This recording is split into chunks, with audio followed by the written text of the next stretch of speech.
Hi and welcome dosto. My name is Vinod Singh Thakur and in this video we are going to talk about roles and responsibilities of USIT recruiters. So today video topic is what is the roles and responsibilities of USIT recruiter. So in this video we will talk about roles and responsibilities of USIT recruiter in detail.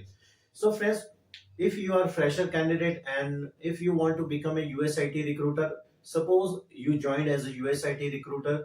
First of all, your account manager or team lead assign different types of requirement to you. Okay, so as you get any requirement from your account manager or team lead, firstly you have to read the job description. Okay, requirement means job description. Okay, so you have to read very carefully job description and you have to read again and again job description, and you have to identify keywords. Okay, or you have to understand job description.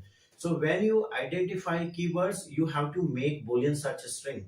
Okay, and after making Boolean search string, you can directly put this Boolean search string, and whatever Boolean search string you you can mention in job portal. You can use different US jobs sites like Career Builder, Dice, Monster, Indeed. Okay, and you have to put those, whatever job string, search string you made, you have to mention there, and you have to search candidate resume as per the job description. Okay, and okay, so when you search any type of candidate resume as per the job description, this process is sourcing. Okay, so firstly you have to source candidate resume after making the Boolean search string.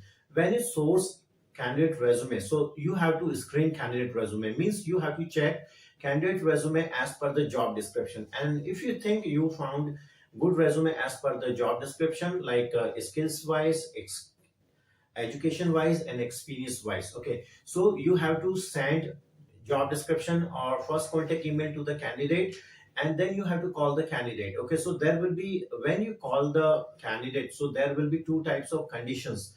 Like there is possibility candidate may not be pick your phone, or there will be possibility candidate pick your phone. Okay, so suppose candidate will not pick your phone, so you have to drop beautiful voice message to the candidate, so that if candidate is interested, so candidate will reply back to you. Okay, and if I talk about the second condition, you have to when candidate pick your phone, so firstly you have to introduce yourself, and after that you have to tell candidates why you call, or you have to explain a job to the candidate. Okay, so suppose if candidate is interested for the job, then you have to discuss or negotiate rate part, and if also candidate is interested for rate part, you have to ask important information which is very essential for submission process. Okay, and when you complete this process, you have to send RTR. Okay, right to represent to the candidate through email. Okay, and if you don't have a candidate updated resume, so when candidate confirm RTR email, you have to ask, say candidate, send me your most updated resume. Okay, when you confirm RTR email. Okay, so suppose candidate confirm RTR and send his or her updated resume, so you have to collect all this information and all documents, and you have to send candidate resume and as well as RTR confirmation email to your team lead or account manager for approval process or resume review. Okay, and as your account manager team lead reviewed candidate resume, so you have to format candidate resume. Okay, so if I talk about the formatting process, okay, so there are two process. Okay, some companies, in some companies you have to format candidate resume yourself. Okay, and some companies there is different departments like formatting department.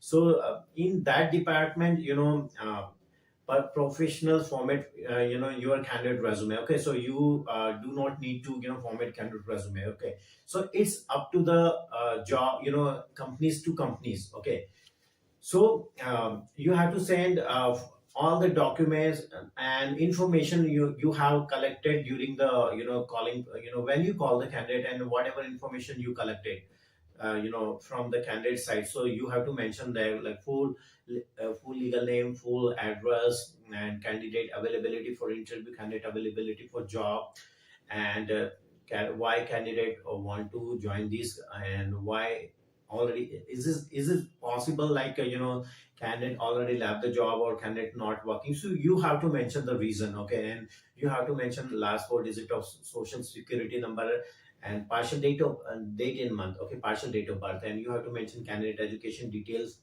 All information you have to mention in submission process, and you have to write candidate summary part also.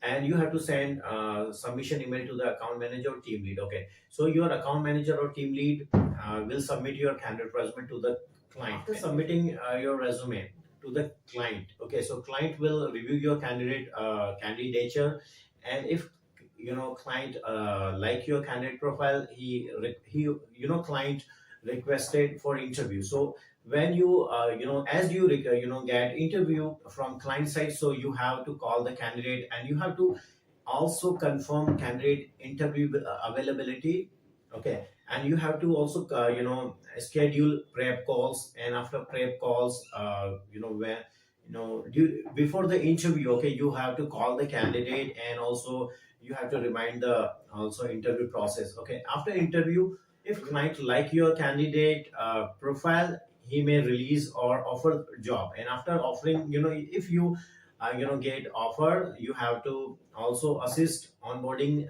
and documentation process. This is the roles and responsibilities of USIT recruiter. You have to perform day-to-day basis or daily basis. So friends, I hope you like this video. If you like this video, please subscribe this channel, and if you have any suggestion, you can comment also, and share this video to your friends.